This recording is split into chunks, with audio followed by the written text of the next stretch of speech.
Testing, testing, 1, 2, 3, testing, testing, 1, 2, 3. We are on the air. This is Thesis. 3, 2, 1. We are on the air. This is Thesis. Everything is everything. I am your host, Jay Marie. How's it going out there, folks? Hope you're doing well. Thank you for showing up and hanging out with us today. Coming to you live from Zombie Land. Yes, sir. Well, I want to thank you for showing up and hanging out with us today. I hope you find yourself well and healthy and safe. It's been a minute, but I am here. I'm alive and well. And we are back for another episode. So I really do appreciate you spending some time with us. Before we get started, for all our new listeners, if you do like what you hear, please don't forget to hit the subscribe button on Spotify or any platform that you're listening to us on.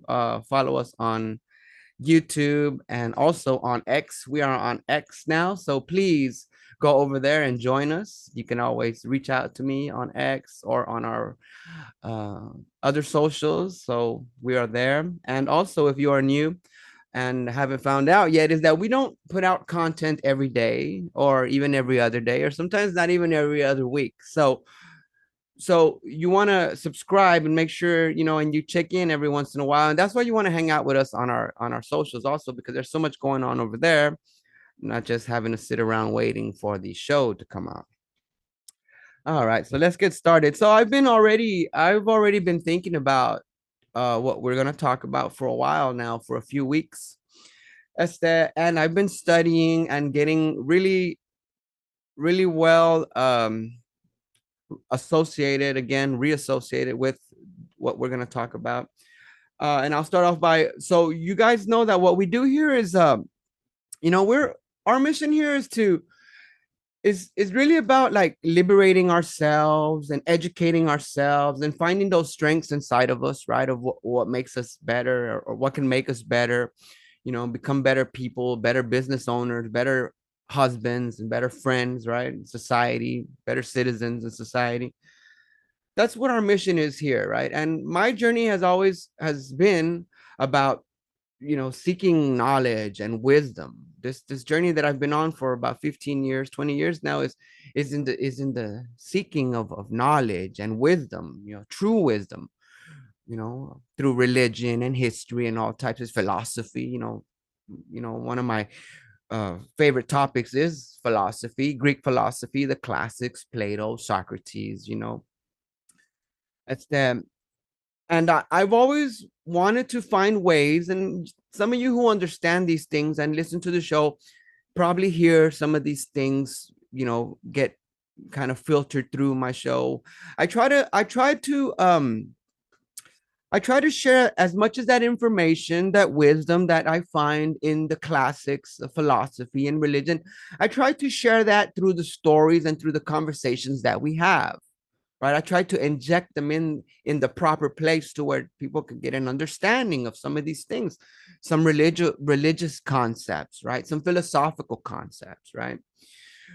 And one of my greatest, one of the most influential things that I can point to that helped awaken me. Well, see, being awakened through education and through the seeking of knowledge and wisdom, it's a process.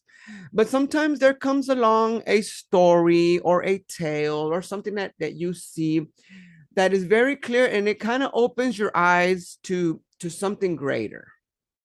And one of these instances was when so Plato's Republic is my favorite, my favorite book. And there's a section in there that we call the allegory of the cave. And when I came across the allegory, I was listening to it on audiobook. I was listening to the book. But when we came to the section of the allegory, it's like it flipped the switch. I understood it completely as I heard it, as he explained it. I understood that process because I was currently, when I had came across that story years ago, I was currently in that process. that's explained in this allegory of the cave. Now, some of you who might not be philosophically inclined or know too much about Plato or the Republic or anything, what is this? Well, we're going to talk about that. So that's what we're going to talk about. We're going to talk about this allegory of the cave. But we're gonna what I'm gonna do is we're gonna give it a modern twist. I'm not gonna change anything of the fundamentals, but we're just going to give it a modern twist in telling the tale. So I'm going to tell you the story. I'm going to tell you the allegory. I'm going to share with you the allegory of the cave, but in a for a modern world, for a modern society, right? And trust me, guys, you might be thinking about what is this or what, but it's going to be good because you will see as we're going along through this tale, you will see that many of you are on a you're going to fit into one of these uh spots, one of these positions as the tale goes on. You're going to see that maybe you fall into one of these places because it's a tale that has a procession to it, you know, and it almost in stages. And you're going to see as we talk the story, you're going to find yourself in one of these stages of the story progressing.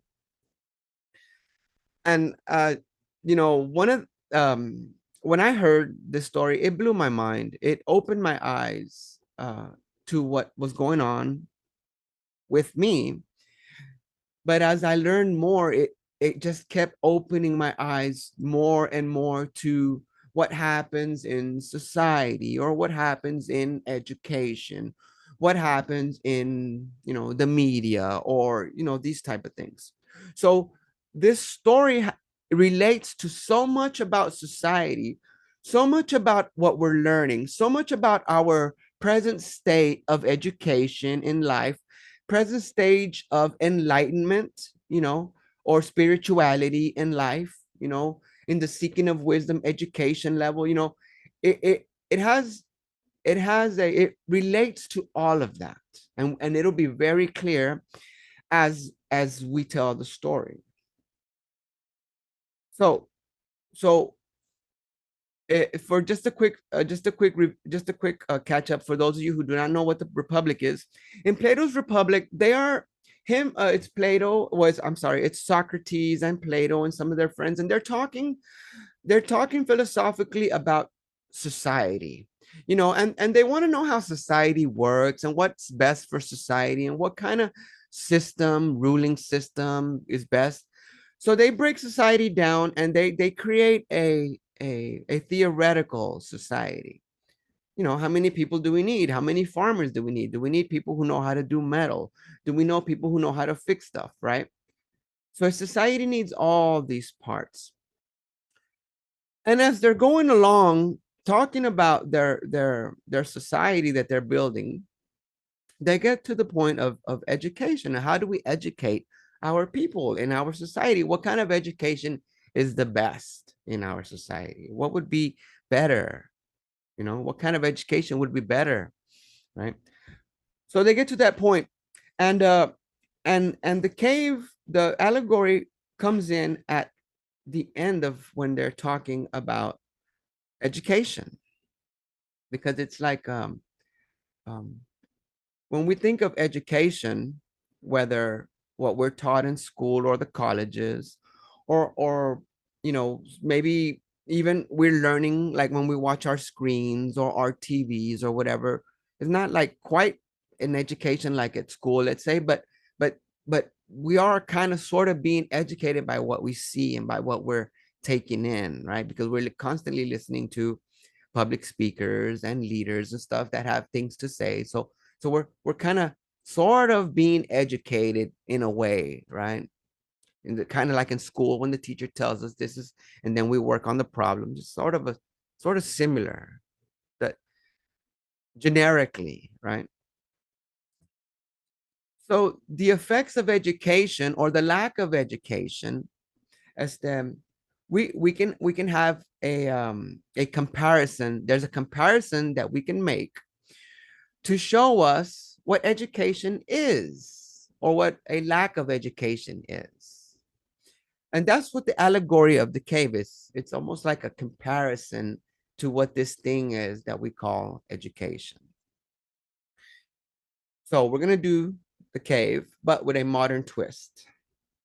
So I want to welcome you to the theater. What is education?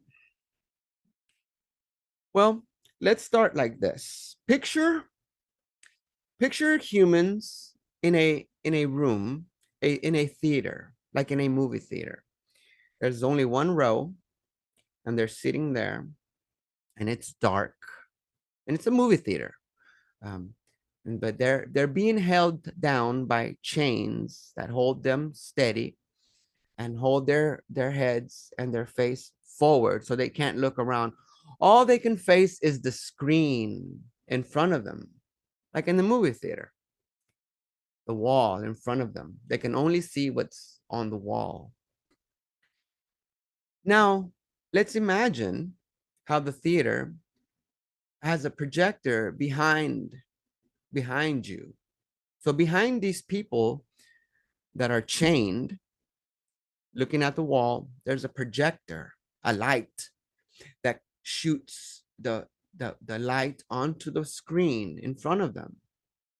And it projects images like a theater, like a movie theater, right?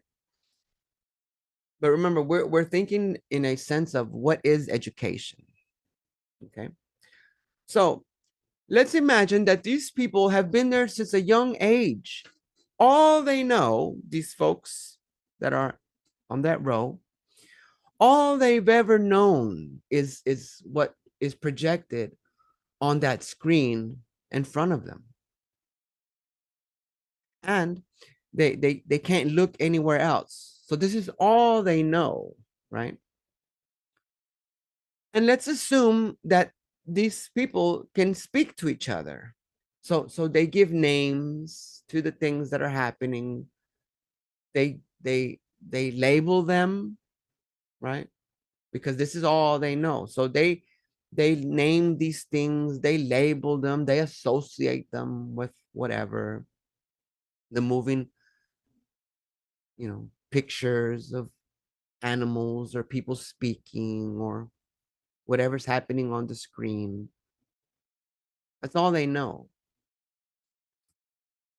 Now, behind them, there's a projector. Now, how we know how movie theater works, right? There's a projector, and the film has everything that was created by the studio, and it's projected onto the screen, right? So everything that's on the film has been produced, props, actors, right?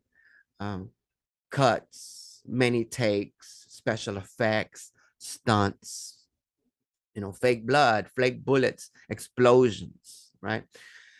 But then it's all produced and put onto this thing that then it's now projected before them. So so so what we're going through is the cave. This is exactly what Plato talks about in the cave, right? So we know what happens with that projection. We know it's all, images and stuff, right? But we're talking about the people that are chained, right? This is all they know is what's here, right? We out here listening in, we know the projector, we know the studio, we know all of that, right? I said, so in the theater, there's speakers on the wall, and so the people assume that everything that is happening, they can hear it with surround sound and voice and explosions and everything. So it's real to them. They don't know anything else. They've never knew anything other than they never knew more of themselves than what's right before them. They never knew more than what's right before in front of them, these images on this screen, because they've been there for a young since a young age, right? This is all they know. Now, Let's suppose we were to take one of those prisoners and take off his chains, right? And take off his chains and make him turn around and look at the light that's behind him, the projector light, right? You free him and you turn him around and you have him look at the light. Wouldn't his eyesight be overwhelmed by the light? Because when you're in a theater, it's dark and you're looking at the images here, but now you turn him around and he's looking directly into the projector, the light, the so bright. Wouldn't he be confused as to what's going on? Remember, all they've ever known is what's in front of them being projected, right? Because they were chained and they were prisoners. So if you were to free one and turn him around and he sees the light, wouldn't it hurt his eyes? Wouldn't he be confused as to what's going on? Right? Because he's never been able to turn. He's never been able to turn around. He's never been able to look another way. Now let's assume that we took him into the projector room and showed him the projector and said, look, this machine, it has film, and on this film is all these things that we produced, and we put it on this film, and the light projects it, and it makes it come out in front of you. Wouldn't he be confused? Wouldn't that person be confused? Wouldn't he not even know what in the world, like, what is this contraption? What is this thing I'm being shown? What is this scary? No, look. And then what if you showed him the props? What if you showed him the microphones and the lights? And look, this is the actor that portrayed the king or the god or the whatever you saw up there. It's just an act. Look, they're reading lines. What if you showed this person that? What if you told them, what if you told that person that you freed, that you brought up into the projection room, what if you told them, no, this is actually more real than what you're seeing down there? Wouldn't he be confused? Wouldn't in his mind he say, no, there's absolutely no way, this cannot be real. That's real because that's all I know. That's all I've ever seen. He wouldn't, right? That person wouldn't be able to comprehend any of it. Film? What is this film? What is this light? This projection? What are these props and these things that you're showing me? Mike, what are these things? Right? Now, let's imagine that you took that person outside of the theater, out into the real world, out there, out, because the theater, it's on a slope, and so what if you were to drag him out? What if you were to say, no, I'm going to show you something even more than this projector room, you know? So what if you were to drag them outside? You see down that long hallway, going down that long hallway, up, out into you see the exits and the light for the outside. What if you were to drag him? Wouldn't it be painful? Wouldn't it be painful for him to say, oh no, like I'm being taken somewhere scary, somewhere that I've never even seen or been.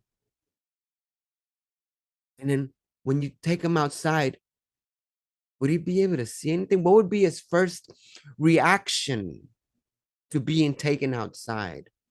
Wouldn't the light, wouldn't the brightness of the sun and everything that's around, wouldn't it hurt his eyes? Wouldn't he want to cover his eyes and maybe hide in the shadows or in the shade, right? Because of the brightness. He just came out. He's been in the darkness forever. He was just freed from the darkness and he's coming into the light, and it's so bright, it's overwhelming. He can't see. I can't see because I've been in the dark for so long. I've been in the dark for so long. I can't see. So what would be the first things that person would be able to see, right? It's going to take time for his eyes to acclimatize, to the brightness, right? Our pupils and everything, right? It's going to take time. But some of the first things he'll be able to see are going to be shadows and reflections, things that are very dim light, very dim, things that don't need much, it's very low sight. You'll be able to see those things first in shadows, and then maybe in the reflections of in the water, or reflections off of glass, reflections, you'll start being able to see a little bit more reflecting. He might even be more comfortable at night looking into the sky at night at the stars, because it's dark and he might see little bits of light. That might be more, you know the final thing that that person will be able to focus on after he starts seeing the trees and the shapes of the buildings and people, and the final thing that he'll be able to see, the final thing that finally comes into clarity that he'll be able to look at, would be the sun, directly into the sun. That thing that gives light, that enlightens everything so we can see, right? The light that shines and that we can see everything now. That's the final thing that that person will be able to see once he's outside of the theater. And that takes time, right? It's going to take time for him to acclimatize. Now, imagine if you remind him of the state of he was before, right? Hey, remember when you were down there, and how things were down there, how dark they were, right? And now you see how fake they were, right? If you were to remind that person, wouldn't he feel pity for those that are still down there, right? Wouldn't he feel glad that he escaped that state of being, that imprisonment? Remember, they were chained. It's almost like a prison cell. Wouldn't he feel, pity for those down there? Because down there they have contests, of who can recite, the names of these images, and who can predict what's going to happen next, right? So those are the games that they play down there, and they reward themselves down there for those who can answer these questions quicker, or those who can, describe the images, or what's happening next, or whatever. They give themselves awards down there. So when you look at the two different states, one is almost like a falsehood, and the other is what's real, like material, concrete.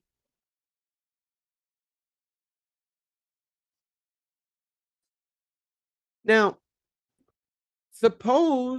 let's suppose we took that person back. Let's say he had to go back, right? Let's say we took him and sit him back down into his chair, right back into where he was, right? Wouldn't it take some time for his eyes to get acclimatized also? Kind of like from when we went from the dark out to the outside, right? The light and the eyes had to adjust. Same thing from the outside to the in. The eyes have to get adjusted to the darkness again, and that takes time also. Now imagine if he would have to compete in some of these competitions of naming these characters, or whatever the games were. Imagine if he had to play those. Imagine if he had to participate in those games again. And since he's been on the outside, he understands how things are different. So he wouldn't really be they wouldn't understand. The people there, the other prisoners, would think that he came back damaged from out there. They would think, man, your eyesight got messed up from coming from back there. They wouldn't they laugh at him? What? Because he can't really. Imagine if he tried to explain to them about the props and the microphones. They're gonna say, man, this guy is crazy. What are you, a conspiracy theory? You know, you came back down here, you can't see nothing, you're blind, you're dumb. What happened to you up there, right? That's what they're gonna think about him if he were to come back down.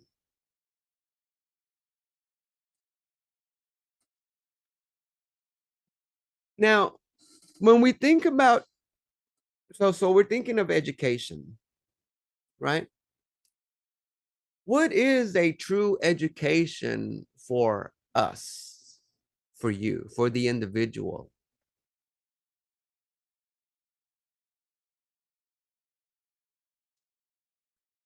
So I loved, you can see all of the books that are back there, and I try to master all of them. I want to know as much as I can about religion and philosophy, and as much as I can about science and history.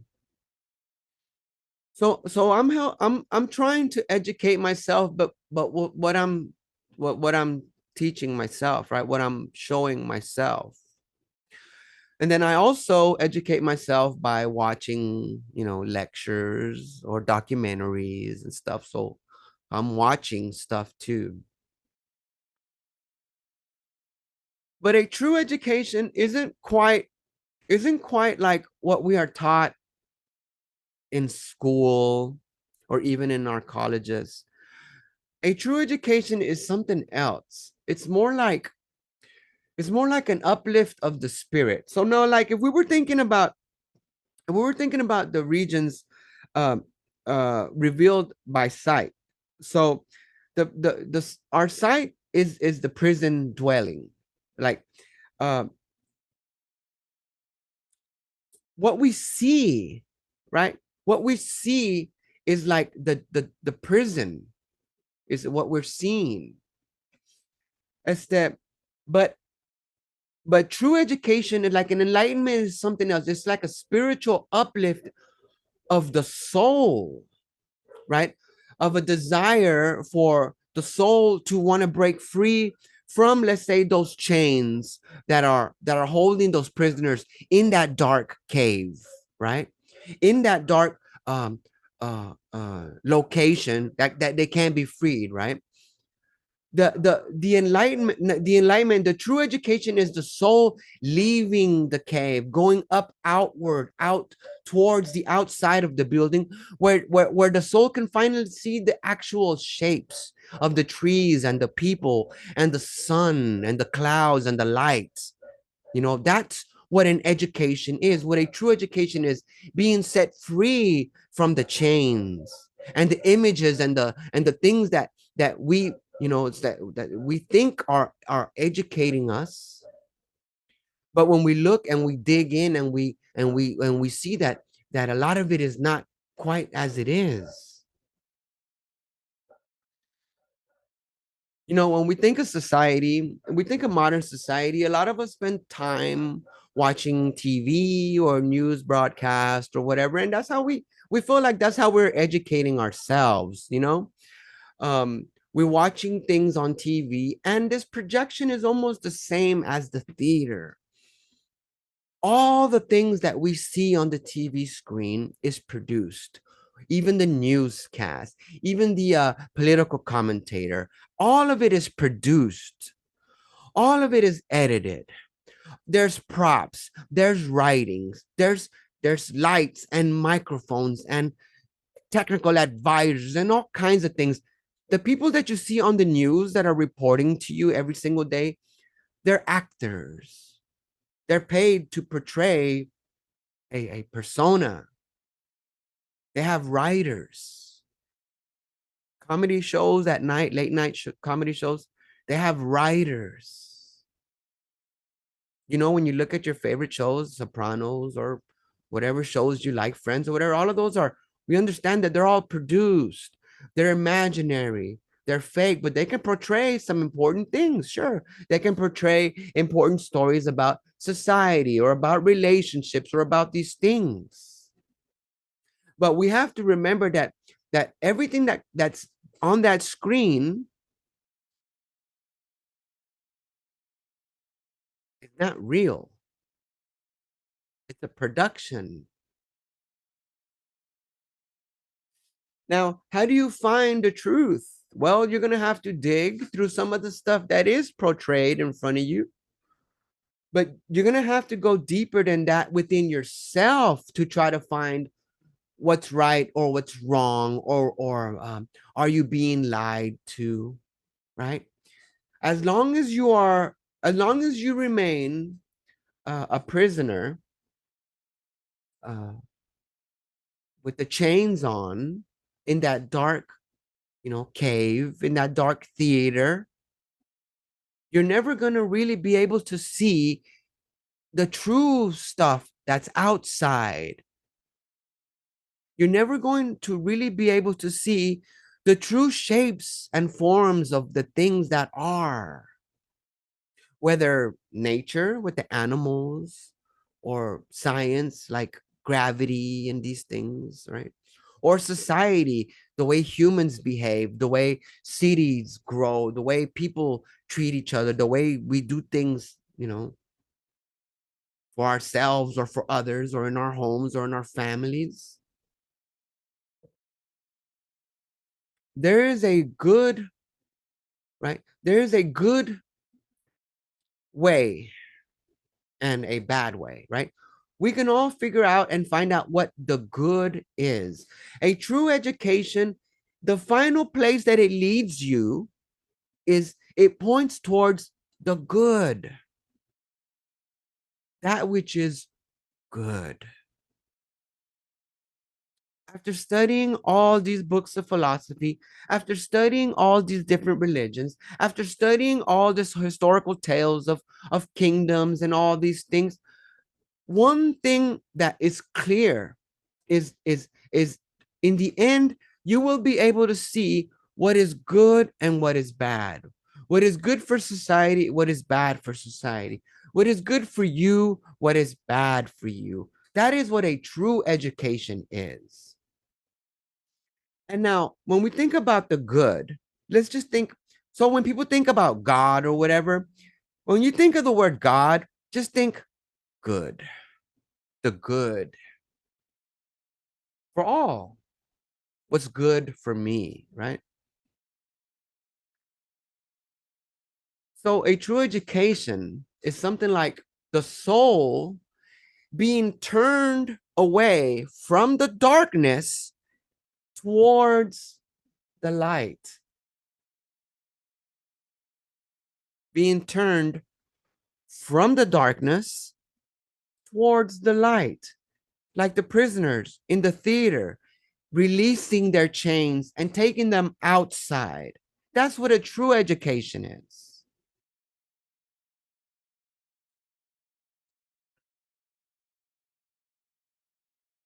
Now, what about a person who's already made it outside, right? That person that made it outside, man, he's happy, everything's great. He finally sees how the world is.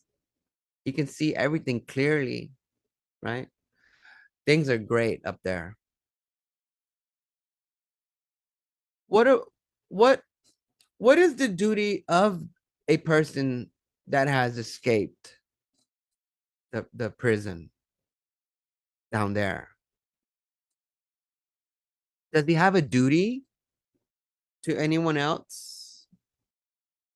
Should he just stay up there where it's all good for him? But what about those people that are still down there?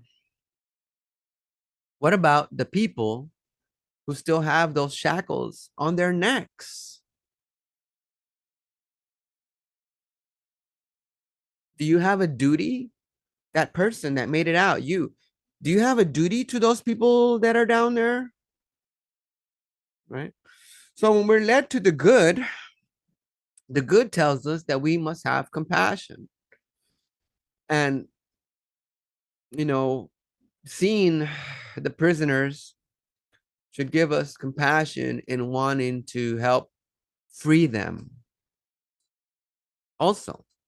So like for instance, I've made it out, right? So should I remain out there or should I come back down into the dwelling and do my best? So remember when we come back down, it's going to be hard at first to reassociate. I'm sorry, for our eyes to adjust, right, from the light.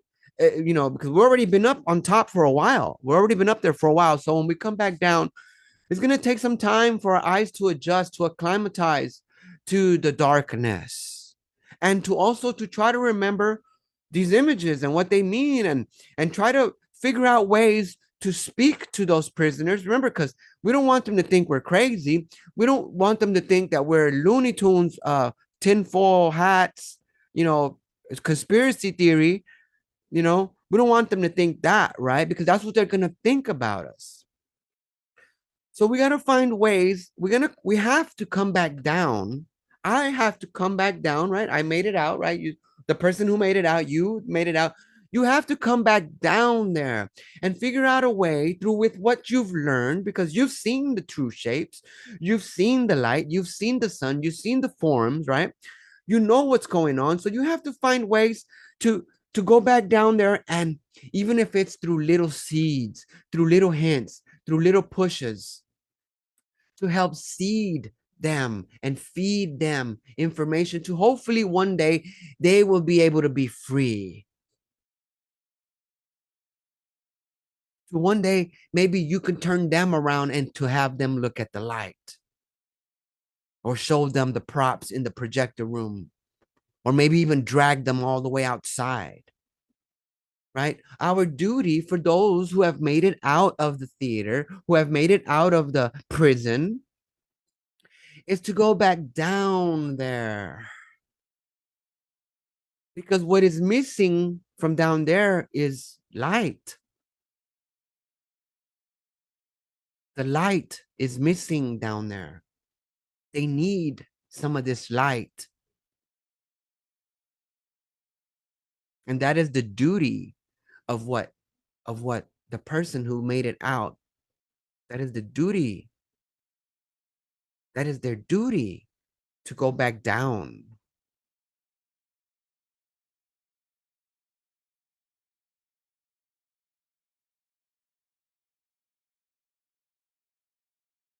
Now, now when we as the story goes on, they continue on into leadership, and what kind of leader, what kind of person should be, what kind of people should lead society. Well, when you look at it, it's the person who has been freed, the person who has been freed from the prison in the cave, that's made it outside, has seen the true shapes and the true. That's the kind of leader society needs. That's the kind of leader family needs. That's the kind of leader we need, right? So it keeps going on, and it starts going into that. But that is what a philosopher is. What a true philosopher is: a lover of wisdom, one who has, technically, not technically, but generally, one who has made it outside of the cave and seen the true shapes and forms, and is out there exploring the real world, right? That's what philosophy, is: love of wisdom, the wisdom of how the true things are out there. Truth, right? The light, the sun out there shows us everything that we see beyond the props and the microphones and the lights and it shows us, the light shows us the true forms of all things outside of the prison dwelling.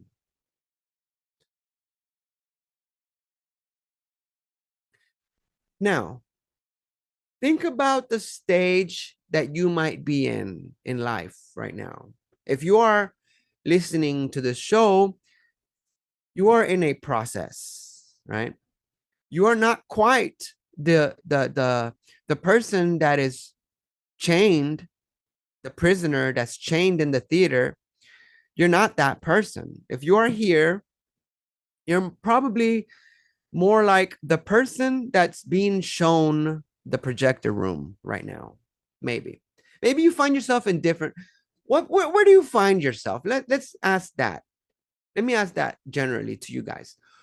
In what part of the story do you find yourself in currently in your current state of education, in your current state of being, in your current state of enlightenment, or whatever we want to call it, right? Where do you find yourself?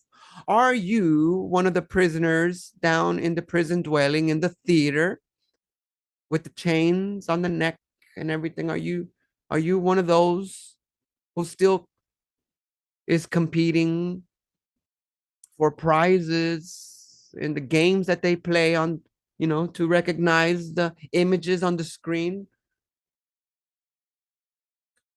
Are you being, are you the one that has just been freed and forced to turn around and to face the light? Are you that guy who has just turned around and is barely absorbing something's going on? Right? What the hell is this light that I'm seeing? Are you the person that has been taken into the projector room and being shown the machinery and the props and the lights and the microphones and the actors and the scripts, being amazed and overwhelmed by, hold them up, I can't quite grasp, what's going on here. You're showing me these things and I don't understand them yet. I don't understand them yet because everything that I know, everything that I've known that has been shown to me is just being like ripped apart right in front of me. So, what exactly is going on here, right? That's a stage right there. Are you in that stage, maybe? Where it's like things are being shown to you and you just can't quite comprehend it yet, but you know something's there and you're confused and maybe even angry and scared, maybe even, or maybe even, are you the one that's being dragged out into up that long hallway that goes down back into the exit where the light is, being dragged, that scary feeling of, nah, where are you taking me? I'm not sure if I want to go there because I have to, I have to almost like forget everything that I've learned, everything that I've ever known. I have to, it doesn't, it's almost like it was a lie. It doesn't mean anything. I have to almost like forget it. It's scary. It's frightening. And you're dragging me, you're taking me somewhere that I'm not even sure if I want to go. Are you that person? Or maybe you find yourself outside where it's so bright that you really can't see your, you know, where it's overwhelming, where you're there. You're outside now and it's overwhelming. But little by little, you're able to see dark stuff in the shadows, in the shadows, in the reflections. You'll start seeing in the reflections. You'll start seeing things, the shapes. You'll start seeing the shapes, the true shapes of the people, the true shapes of the animals and the trees and the buildings, the clouds, the true forms of all things, the stars at night, the moon in the sky. And finally, that which gives all the light, the sun. Maybe you're one who can already look directly into the sun.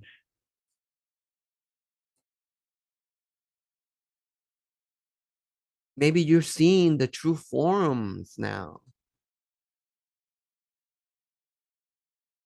Maybe you've made it out. Where do you find yourself? Where do you find yourself? In what position do you find yourself in?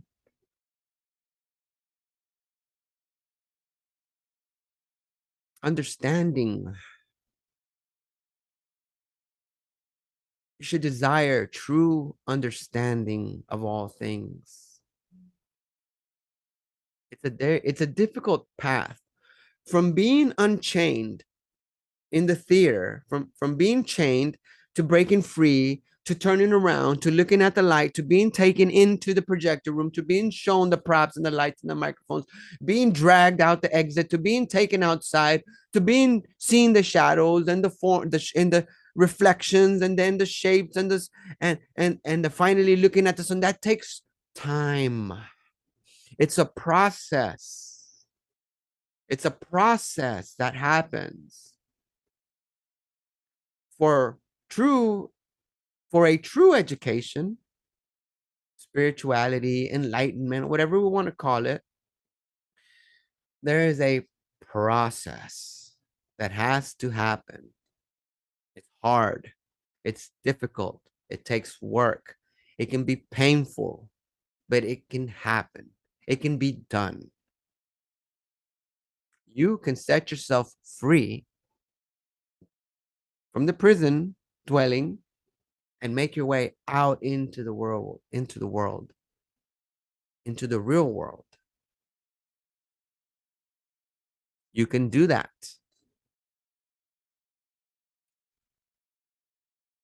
It takes time, it takes work, it takes effort. But it also takes those of us who have made it out to come back down into the prison dwelling, to help lead you guys, to help lead those that are down there, those prisoners, to help lead you out of the prison dwelling, to help free those chains, to take those chains off your neck, off your head, to free you from the bonds that enslave you and to lead you out into the real world. That is the duty of those of us and those of you out there who have made it out. We're not supposed to just stay out there. We're supposed to come back down into the prison dwelling because those prisoners need us. They need you to come back down there. They need to be free also because you were one of those prisoners also. You were down there once and you have made your way out. And it is your duty and it is your responsibility to your fellow humans, to your fellow man, to your fellow citizens to go back down into the dark, dank prison dwelling and to live down there and to be down there and to guide those people out, to free them, to help liberate their minds, their hearts, their souls, their bodies from the chains that hold them. To be set free. That is what your duty is. That is what my duty is.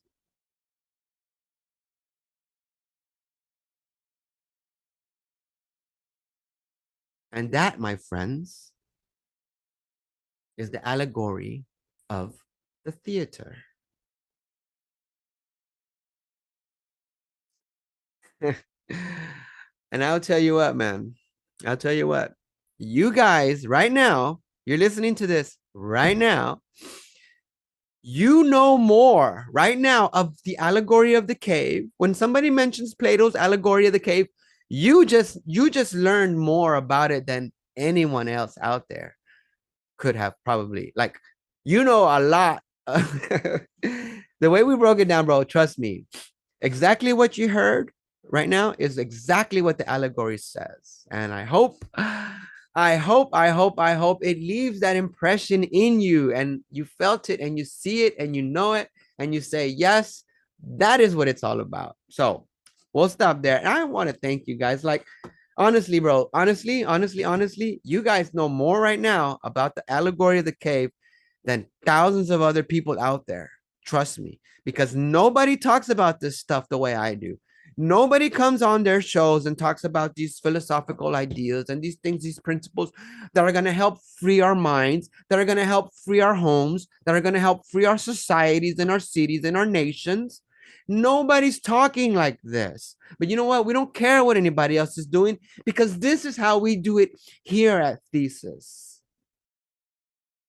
You are now an expert on Plato's allegory of the cave. You are welcome. All right, guys. Well, I really, really do appreciate it. I apologize for taking so long.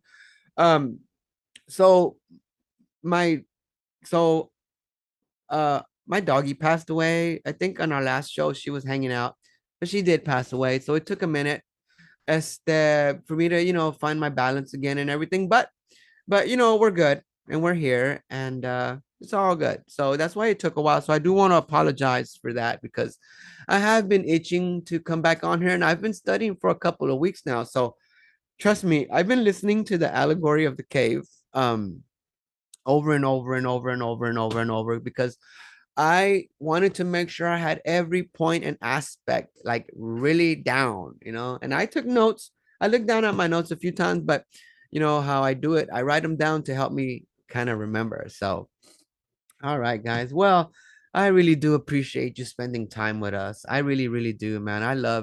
I love these moments that we get to spend because what we do here is not for, like I don't, we don't do things like other shows do. What we make long lasting, I'm hoping that these shows and these, lectures or conversations that we have outlast, that people can listen to this show in a month, in 3 months, in a year, in a couple years, and it'll still have the same impact.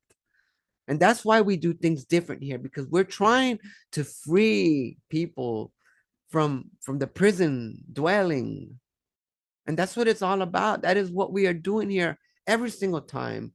That is my mission, and I promise to you to stay on mission always.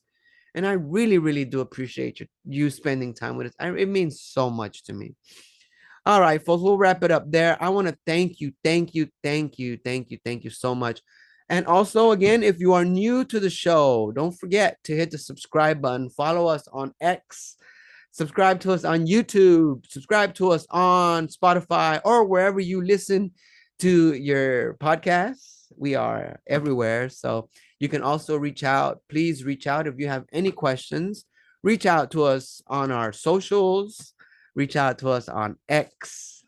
I want to do more things as now we're past this hump that was kind of holding us back early in the year, but I think now we'll start producing more stuff. So stay tuned, please. Don't forget, we don't put out content every day or every week. So please check back on us soon.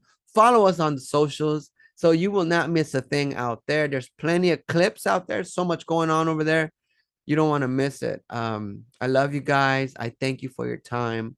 And it really does mean a lot to me. All right. Anything else?